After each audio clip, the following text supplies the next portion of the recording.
जय श्री कृष्ण मित्रों, मैं प्रियंका स्वागत करती हूँ आपका जीवन और आध्यात्म में। कैसे हैं आप सब? उम्मीद करती हूँ आप सभी लोग अच्छे होंगे, स्वस्थ होंगे। मित्रों, हम पूरी ज़िंदगी भजन सिमरन नहीं करते हैं और भगवान का नाम नहीं लेते हैं, अच्छी चीज़ें नहीं सुनते हैं और सारा टाइम धन उपार्जन में ही लगा देते हैं। अपने जीवन का आधे से ज़्यादा समय हम धन उपार्जन में लगाते हैं और इसके बाद में जो समय मिलता है उसमें हम अपनी ज़िंदगी जीने लगते हैं। क्या ये सही है? असली धन हमारे जीवन में क्या है, उसका उपयोग क्या है, आज हम इस कहानी के माध्यम से यही जानेंगे। एक समय की बात है, किशन आज अपना घर छोड़कर दरबार का हिस्सा बनने निकला था, पर उसका सफ़र अभी कुछ वर्ष लंबा था। अभी वह एक स्वामी जी के पास मिलने जा रहा था जिनके राजा से अच्छे संबंध हैं। तभी रास्ते में उसे एक भिक्षुक मिलते हैं जो बड़ी ही परेशानी में दिख रहे थे। अरे बाबा जी, क्या दिक्कत है बेटा? पता नहीं, बस अचानक मुझे चक्कर आने लगे और खाना और पानी नहीं मिलने की वजह से परेशानी और बढ़ गई है। तुम कुछ मदद कर दो तो बेटा, कुछ धन हो तो दे दो। बाबा, पैसे तो नहीं है पर आपकी समस्या का हल मैं ज़रूर कर दूंगा।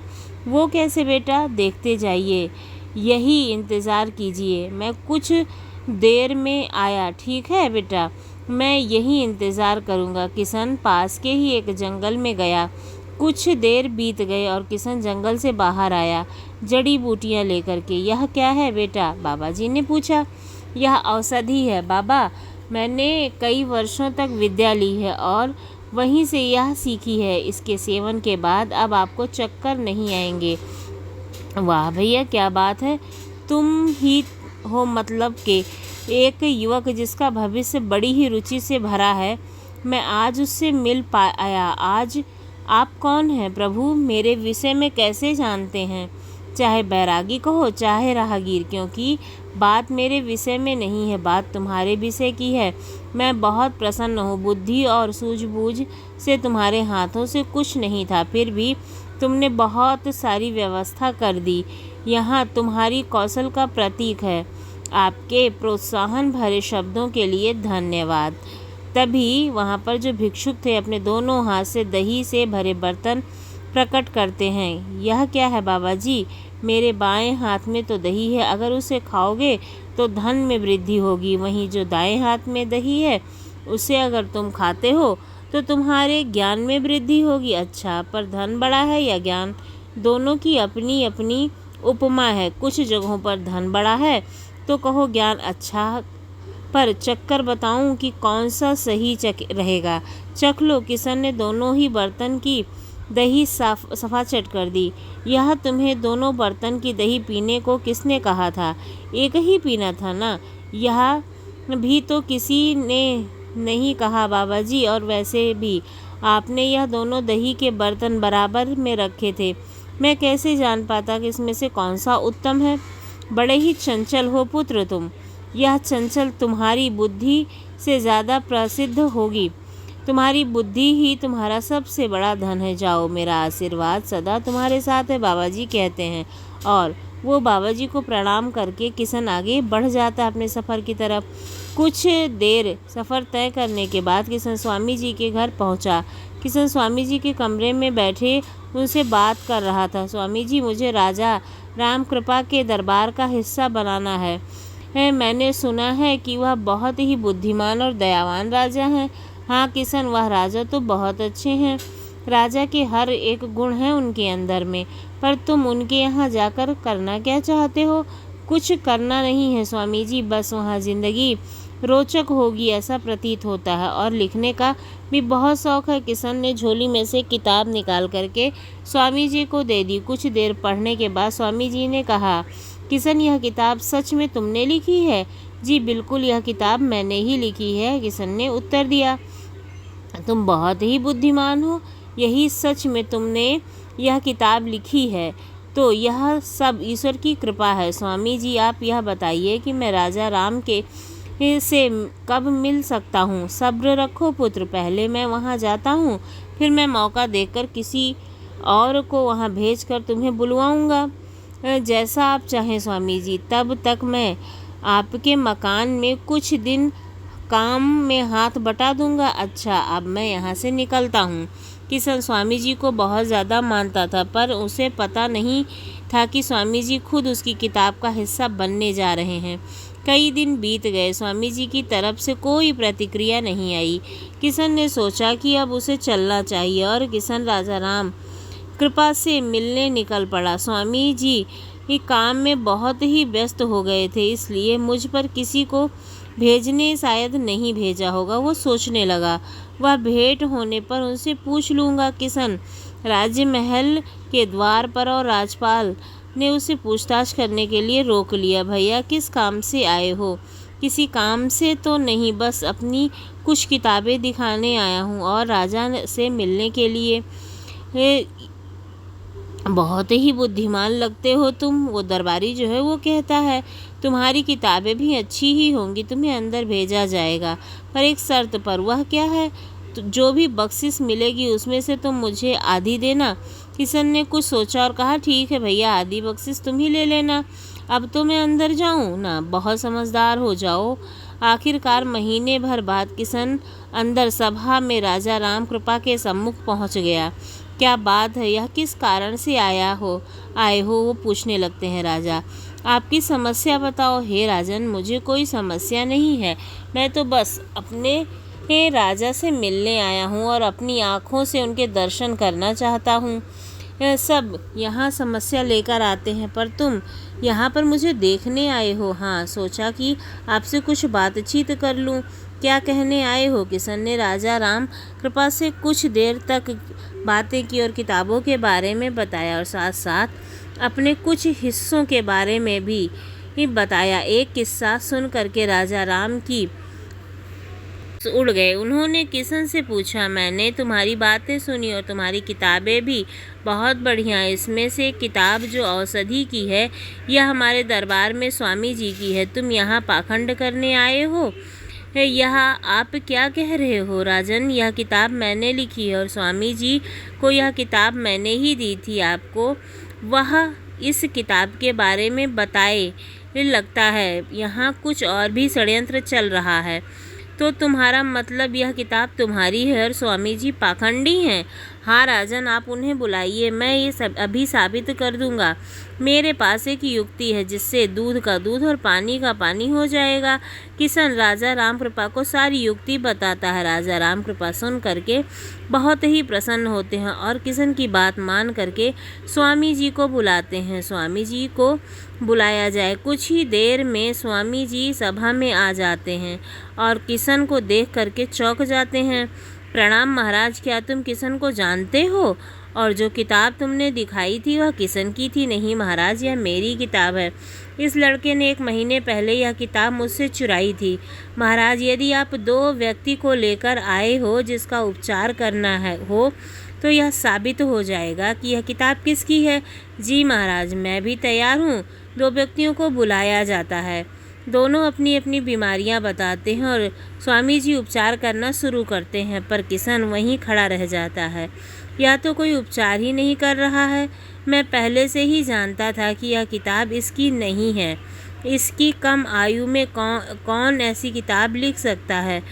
जैसे ही स्वामी जी का उपचार करना पूरा हुआ, राजा राम कृपा ने कहा, स्वामी जी को बंदी बना लिया जाए। ये आप क्या कर रहे हैं?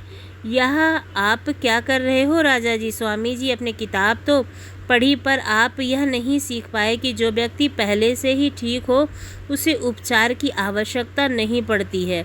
असल में किशन ही ऐसे 2 व्यक्तियों को लेकर आया था। यदि स्वामी जी पाखंडी हुए तो वो फंस जाएंगे और यदि उन्होंने यह बात समझ ली तो किशन हार मान लेगा। नहीं तो दया कीजिए महाराज, दया कीजिए, ले जाओ इसे। राजा ने खुश होकर राम कृपा से कहा, किशन, तुम्हारी बुद्धि की जितनी ही प्रशंसा की जाए उतनी ही कम है। कहो, क्या बख्शिश मांगते हो? तुम्हें मुँह मांगा धन मिलेगा क्या? किशन, तुम यह मेरा उपहास कर रहे हो?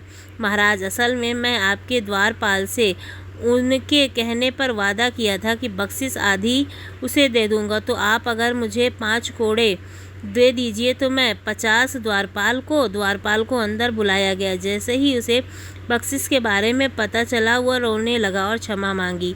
महाराज, अब कभी रिश्वत नहीं लूँगा इसे, और इसकी पूरी बख्शिश मिलनी चाहिए। इसे द्वारपाल के जाते ही राजा रामकृपा खुश होकर कहते हैं कि तुमने अपनी बुद्धि का प्रदर्शन बहुत अच्छी तरह से किया है किशन। इस तरह भ्रष्ट लोगों से एक राज्य खत्म हो जाता है, उसी तरह अगर तुम्हें हाथों में जाने दिया जाए तो यह इस राज्य की हानि होगी। और बताओ, मेरे दरबार में काम करोगे क्या? राजा, मैं तो इसी दरबार में काम करने के लिए अपने घर से निकला था, पर स्वयं कहता तो अभिमान लगता और कहलाता, और यह भी जानता था कि आपके कौशल के बारे में जो बातें कही जाती हैं उसमें कितनी सच्चाई है। मैंने अपनी आंखों से देख लिया। कला और कौशल का आपके दरबार में स्वागत है, साथ ही उस द्वारपाल जैसे भ्रष्ट व्यक्ति के लिए कोई जगह नहीं है। तो आओ, तुम्हारा स्वागत है रामकृपा के दरबार में। इसके बाद किशन ने जीवन भर अपनी बुद्धि का इस्तेमाल कर राजा और राज्य की मदद की। सच कहते हैं, बुद्धि किसी भी धन से कम नहीं। यह हर परिस्थिति में आपके साथ रहेगी और दूसरे धन की तरह छीण भी नहीं होगी। सितारागंज सुनते हैं ऐसे ही दूसरी भी कहानी। सितारागंज नाम का एक गांव था और वहीं बलवान अपने माँ और अपने पिता के साथ रहता था। बलवान बहुत ही आलसी था, जिस बात से उसका परिवार हमेशा परेशान और हताश रहता था। रात भर सोते हो, दिन भर सोते हो, आखिर तुम करते क्या हो? और इतनी नींद आती कहाँ से है तुम्हें? तुम्हारे पास माँ, क्या तुम भी? अभी बस 2 बजे हैं, अभी नहीं सोऊंगा तो कब सोऊंगा? तुम्हारे इस आलसीपन ने हमारा परिवार कितना जूझ रहा है। पिताजी ने तुम्हें कितने दिनों से देखा नहीं। वो जब भी आते हैं तुम उस वक्त सोते ही रहते हो। रात भर मच्छरों की वजह से नींद नहीं आती है माँ, इसलिए ही दिन में सो रहा हूँ। बलवान की इस आदत से बलवान का घर तो परेशान ही था, लेकिन पूरे गांव में उसका जीना दुश्वार कर रखा था। धूमकेतु की कहाँ तरफ जा रहे हो? अब बस चाय पीकर घर की तरफ क्यों? क्या हुआ, आज तुम बड़े ही थके हुए लग रहे हो। हाँ, क्या कर रहे थे? मेहनत करके घर जाओ तो थक कर सोने का अलग ही आनंद है। वैसे यह सब तुम्हें कैसे पता चलेगा? तुम्हारा बेटा तो आलसी है। तुमने एकदम पते की बात की। भाई, मेरे बेटे का कोई उपाय निकालो। बलवान के पिता वहाँ से निराश होकर चले जाते हैं और बलवान को नींद से उठाकर उसे घर की परेशानी के बारे में समझाने लगते हैं। बेटा, तुम मेरी बात सुनो। मैं तुमसे यह कहना चाहता हूँ कि तुम्हारी उम्र के बच्चे अच्छी तरक्की कर रहे हैं, पढ़ाई किया है, कई साल बीत गए, लेकिन तुम अब भी बच्चे जैसे ही पिताजी क्या निर्भर हो। तो फिर वो कहता है कि पिताजी, क्या हम इस बारे में कल बात करें? मैंने रात भर जाग कर सूरवीर की तरह जंग जीती है। तुमने कैसी जंग जीती? क्या कर रहे हो? बलवान और उनके पिता दोनों बात कर रहे थे कि उनकी खिड़की में घूमर चाचा ने उनकी सारी बातें सुन ली। तो यह राज है, बलवान सिर्फ नाम से ही नहीं, असल में ही वान है। एक अनोखा जंग जीतकर अपने गांव में आया है। यह बात सभी को बतानी होगी। घूमर चाचा आधी अधूरी बात सुनकर वहाँ से चले गए। तब बलवान ने जंग की बात अच्छे से अपने पिताजी को बताई। जंग यानी कि पूरे रात मच्छर मारे हैं, मैं उसकी बात कर रहा हूँ। आप समझ क्यों नहीं रहे? तुम्हारी इन बहकी बातों से मैं परेशान हो गया हूँ। यह भी जंग कोई जंग है? और ये कौन सी बात होती है? मैं तो तुम्हारे भविष्य की चिंता के बारे में बात कर रहा हूँ। सब अच्छा ही होगा पिताजी। बचपन से उस ज्योतिष ने नहीं कहा था कि मैं बड़ा ही कामयाब राजा बनूंगा? इतना कहकर बलवान सो गया। इस लड़के का कुछ नहीं हो सकता है, पिताजी कहते हैं। आप चलिए खाना खा लीजिए। आधी अधूरी बात को सुनकर घुम्मड़ चाचा बलवान के सूरवीर होने की बात पूरे गांव में फैला देते हैं। मुझे तो पहले ही पता था कि लड़का गुणी है। मैं अच्छे से यह बात जानती थी। यह बात तो हमारे गांव में राजा को बतानी चाहिए। घुम्मड़ चाचा और सभी गांव वाले मिलकर बलवान के सूरवीर होने की कहानी उस गांव के महाराज के पास सुनाने चले गए। हम आपसे हमारे गांव के सूरवीर 100 लोगों को एक बार में परास्त करने वाले महापराक्रमी योद्धा बलवान के बारे में बताने के लिए आए हैं। हमारे राज्य में इतना बड़ा योद्धा कौन है जिसके बारे में मुझे नहीं पता, राजा कहता है। और प्रजा बात कर रही होती है, तभी उसके मंत्री ने और बढ़ा चढ़ाकर कहा, हाँ महाराज, मैंने भी सूरवीर के कई किस्से सुने हैं। उस सूरवीर ने क्या कहने, बलवान जैसा योद्धा आज तक पैदा नहीं हुआ। राजा ने प्रजा और मंत्री की बात सुनकर फैसला लिया कि वह बलवान से भेंट करने के लिए जाएगा या उसकी बलवान से भेंट करवाई जाए। राजा ने 2 सिपाही बलवान के घर चले गए। यहाँ कोई बलवान है? उन्हें राजा ने अपने दरबार में बुलाया है। कौन है जो सुबह सुबह आ गया? और एक सूरवीर की नींद कितनी ज़रूरी है। हमें माफ़ करना, लेकिन आपको महाराज के पास चलना होगा। चलो। सिपाही बलवान को लेकर राजा के पास चले जाते हैं। राजा के पास पहुंचते ही बलवान को अपनी झूठ से डर लगने लगता है और वह दरबार की चकाचौंध देखकर सहम जाता है। हे भगवान, अगर मेरी सच्चाई इन्हें पता चल गई तो राजा मुझे आजीवन कारावास दे देंगे। भगवान, तुम ही मेरा सहारा बनो, आप कृपा करके मेरी मदद करना। ऐसा बलवान कहने लगता है, भगवान से प्रार्थना करने लगता है, क्योंकि वो डर जाता है। तो तुम हो इस गांव के सूरवीर योद्धा जी। महाराज, अब लोगों ने मान रखा है, मैंने घमंड नहीं किया। राजा बात ही कर रहे होते हैं कि वहाँ पर मंत्री आता हुआ उसके पास आया। महाराज, हमारे राज्य में संकट आन पड़ी है। लोगों के गहने और पैसे सब चोर चुरा ले जा रहा है। यहाँ तक कि हमारे सिपाहियों के सारे कपड़े, अस्त्र उन्होंने चुरा लिए हैं। यह तो बड़ी ही समस्या की बात है। उसका कोई उपाय करना ही होगा। अरे हाँ, हमारे ये गांव का सूरवीर तो है ना, यह कार्य उसे सौंप दिया जाए। उसका तपोबल और महाबल यहाँ काम आ जाएगा। महाराज के आदेशानुसार बलवान को जंगल में छोड़ दिया जाता है और साथ ही साथ बलवान को कुछ खाने की चीज़ें और कपड़े भी दे दिए जाते हैं। भगवान, इतनी रात गए जंगल में अकेले छोड़ दिया, पता नहीं यहाँ मैं क्या करूँगा, कैसे पकड़ूंगा मैं उन चोरों को। मुझे तो बहुत डर लग रहा है। बलवान डर से कांपते हुए जंगल के अंदर चला गया। वहीं एक पेड़ के नीचे डर के मारे बैठ जाता है। अगर मैंने उन चोरों को नहीं पकड़ा तो राजा मुझे आजीवन कारावास में डाल देंगे। मैं क्या करूं, कुछ समझ में नहीं आ रहा है। मेरी पास बेहोशी की दवा भी रखी है, मैं इसे सुबह उठते ही खाने में मिलाकर खा लूँगा। बलवान अपने पास रखे खाने में उस बेहोशी की दवा को मिलाकर रख देता है और खुद पेड़ के नीचे सो जाता है। बलवान के सो जाने के बाद वहाँ पर चोर आते हैं, जो बलवान को सोता देखकर एक दूसरे से कहते हैं, सरदार, यह देखो, कोई राहगीर सो गया है। इसके पास अच्छे अच्छे कपड़े भी दिख रहे हैं। सितारागंज में चोरी भी हो गई है और इसे भी लूट लेंगे। कपड़े ले लो सारे, देखना इसमें गहने भी होंगे। इसके पास से सुगंध भी अच्छी आ रही है, ज़रूर अच्छा खाना रखा होगा इसके पास। हमें स्वादिष्ट खाने को खा लेना चाहिए। उन डाकुओं में से एक डाकू ने बलवान के पास रखा हुआ खाना उठा लिया और सबसे कहा कि देर किस बात की है, इस खाने को खाकर यहाँ से चले जाएंगे। खाना तो स्वादिष्ट है, राजघराने का लग रहा है। हाँ, तुमने सही कहा, हम ऐसा ही करेंगे। और जैसे ही उन डाकुओं ने खाना खाया तो वह सारे डाकू वहीं बेहोश हो गए। और जैसे ही सुबह हुई, वहाँ राजा के 2 सिपाही आए। उन्होंने देखा कि सूरवीर बलवान सो रहे हैं और उन्होंने सारे डाकुओं को बेहोश कर रखा है। देखा, हमारे सूरवीर को डाकुओं को यूं बेहोश कर दिया। वाह, क्या बात है। हाँ, अब हम हर जगह जाकर इनकी वाहवाही करेंगे। सिपाही की बात को सुन करके बलवान नींद से जाग उठा और उन डाकुओं को बेहोश पाकर चकित रह गया। यह सब क्या हो रहा है? यह डाकू बेहोश कैसे हो गए? देखा, कितने ज़मीन से जुड़े हुए हैं, ऐसा बर्ताव कर रहे हैं जैसे कुछ हुआ ही नहीं हो। वाह वाह, आप ही तो हैं इन्हें बेहोश करने वाले। खाना खिला दिया जिससे यह बेहोश हो गए और ऐसा बर्ताव कर रहे हैं जैसे कुछ जानते ही नहीं हो। दोनों सिपाही बलवान को ले करके राजा के पास चले जाते हैं और साथ ही उन्होंने राजा के सामने बलवान की सूरता के बारे में तारीफ़ की। वह अति उत्तम, ऐसा सूरवीर हमारे राज्य में हमें आज तक पता ही नहीं था, राजा कहते हैं। उतने में राजा का मंत्री जोर से दौड़ता हुआ राज दरबार में आ गया। महाराज, हमारे राज्य में दूसरे राज्य के राजा और उनके सिपाहियों ने हमला कर दिया है। हमला, हमारे पास सूरवीर है। हमला, हाँ, सूरवीर योद्धा हमें चुटकियों में ख़त्म कर देगा। आज तो मेरी पोल खुलने तय है, ऐसा सूरवीर सोचता है। अगर वहाँ मैं नहीं गया तो राजा ख़त्म कर देंगे मुझे, और गया तो मुझे दूसरे राज्य का राजा ख़त्म कर देगा।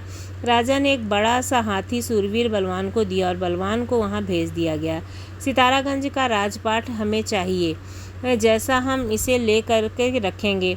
महाराज, जैसे ही हमने सुना सितारागंज के राजा के पास सूरवीर है जो 100 लोगों को एक साथ सामना कर सकता है, उतने में उन्होंने देखा कि बलवान एक बड़े से हाथी पर बैठकर उनके सामने आ रहा है। हाथी जैसे जैसे उनके पास बढ़ता जा रहा था, दूसरे राज्य के राजा और सिपाही डरते जा रहे थे। देखा, इसे एक अकेला हमसे युद्ध करने आ रहा है, मुझे बड़े घबराहट हो रही है। यह कहकर राजा ने अपने पीछे मुड़कर देखा तो पूरी युद्धभूमि खाली हो चुकी थी। बलवान जब तक उस युद्धभूमि में पहुंचा, उसने देखा कि सब डरकर भाग चुके हैं, और जैसे ही सितारागंज के राजा वहां पहुंचे, उन्होंने देखा कि पूरी युद्धभूमि खाली हो गई है। अब वे बलवान से ही युद्ध करेंगे। उनको लगा कि बलवान काफ़ी शक्तिशाली है और हमारे राज्य के युद्ध का प्रतीक है, और फिर वहाँ बिना युद्ध किए हुए दूसरे राजा भाग जाते हैं। इतने में बलवान के राजा भी वहाँ पर आ जाते हैं और देखते हैं सभी लोग वहाँ से भाग गए हैं। अब सब लोग समझते हैं कि बलवान के डर के मारे वहाँ का राजा भाग गया और उन्होंने ये जंग जीत ली है। अब सब लोग बलवान की वाहवाही करने लगते हैं। इस तरह से बलवान को अपने राज्य का राज्य सौंप देते हैं। तो ये है भाग्य की कहानी। जब किसी के भाग्य में कुछ लिखा होता है तो वो होता है, लेकिन अगर भाग्य साथ नहीं देता है तो कर्म करना श्रेष्ठ है, ऐसा हमारी गीता में भी कहा गया है। तो हमारे भाग्य में जो लिखा है वो होकर रहता है, लेकिन कर्म करना श्रेष्ठ है। अगर आप कर्म नहीं करेंगे तो भाग्य भी हमारा साथ नहीं देगा। आपको ये कहानी कैसी लगी ज़रूर बताइएगा। अगर अच्छी लगी हो तो हमारे चैनल को सब्सक्राइब करना ना भूलिएगा। धन्यवाद।